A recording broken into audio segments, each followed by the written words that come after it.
नमस्कार. मी सोनाली रवींद्र खलोकार, सावित्री शक्तीपीठ, पुणे, महाराष्ट्र, शाखा परतवाडा.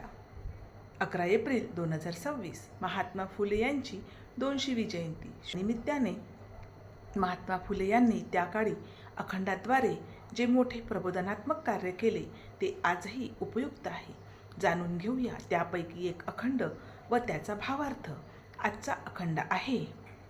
आर्यांनी क्षत्रिया रणात जिंकिले, त्यांना दास केले पिढी जादा.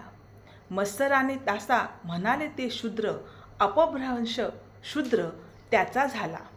द्वेषाने पिढीले विद्या बंद केली, घेई ना सावली जेवतांना.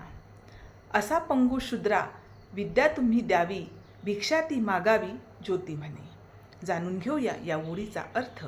या ओळींमध्ये ज्योतिबांनी समाजातील अधोगती आणि विद्या नष्ट होण्याची अवस्था सांगितली आहे. आर्यांनी युद्धात क्षत्रियांना हरवून त्यांना गुलाम बनवले आणि ही गुलामी अनेक पिढ्यांपर्यंत चालू राहिली.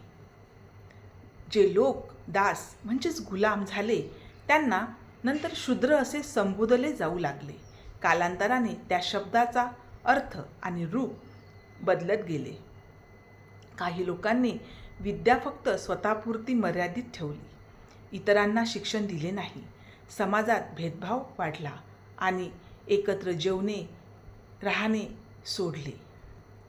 महात्मा फुले म्हणतात की अशा प्रकारे अज्ञानात ठेवलेल्या शूद्रांनी शिक्षण घ्यावे, ज्ञान मिळवण्यासाठी प्रयत्न करावेत, कारण शिक्षणच उन्नतीचा मार्ग आहे. या ओळींमधून महात्मा ज्योतिबा फुले यांनी शिक्षणाचे महत्त्व आणि समाजातील अन्यायाविरुद्धचा संदेश दिला आहे.